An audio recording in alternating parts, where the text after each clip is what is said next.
Après 3 revers de rang, dont une défaite dans son antre de Jean Daugé dans le derby face à Biarritz, Bayonne se devait de se racheter.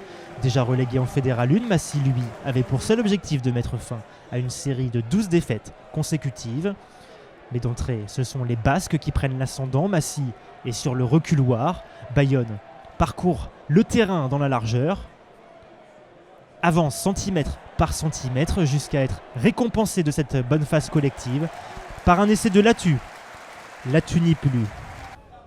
Et c'est transformé par Manuel Ordas.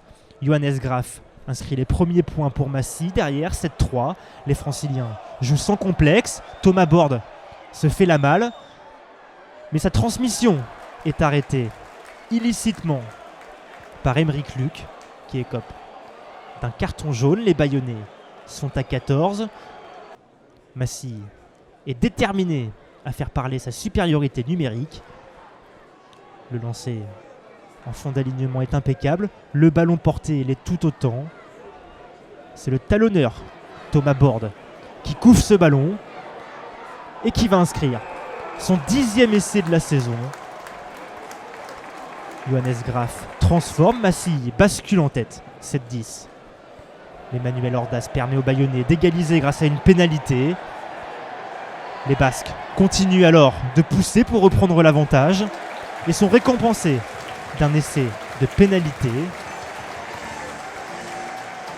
Massy va payer cash cette action bayonnaise, puisqu'en plus d'être pénalisé d'un essai de pénalité, Pierre-Henri Azago écope d'un carton jaune. C'est lui qui a été écroulé. Le ballon porté de Bayonne. Les Basques n'en ont pas assez et filent une nouvelle fois à l'essai grâce à Antoine Batut. Manuel Ordas transforme. 24-10. Massy évolue à 13 à ce moment du match.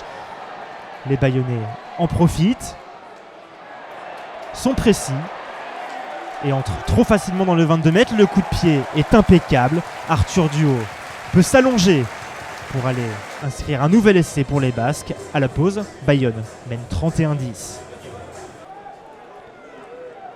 Au retour des vestiaires, les Bayonnais prennent une nouvelle fois l'ascendant. La percée de Latu Nipoulou est impeccable. Manuel Ordas est envoyé sur orbite, auteur d'une prestation majuscule. L'ouvreur bayonnais est récompensé d'un essai. Bayonne est un cran au-dessus.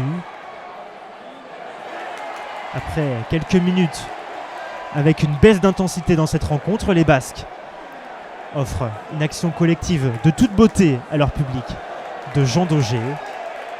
La précision est parfaite. Les plaquages sont cassés par Julien Tisseron, mais il manque 22 mètres aux Basques pour aller à la conclusion de ce qui aurait été une magnifique réalisation. Oui, mais les Basques n'ont pas dit leur dernier mot, font encore le forcing. Les Massicois tentent tout, sont solidaires, mais vont une nouvelle fois craquer. C'est en bout de ligne qu'est servi Arthur Duhaut qui va s'offrir un doublé dans cette rencontre. Un essai transformé par Martin Bustos Moyano qui va être acclamé quelques instants plus tard par le public de Jean Daugé. L'Argentin qui quittera le club dans les prochaines semaines. Massy est amplement et largement dominé dans cette rencontre. Le score est fleuve, mais les Massicois ne déposent pas les armes et vont s'offrir un ultime galop d'essai avec un deuxième essai dans cette rencontre d'Adriou Delaye. Deuxième essai Massicois, mais c'est bien Bayonne qui s'impose 45-15 et qui reste dans la course pour une place directe en demi-finale.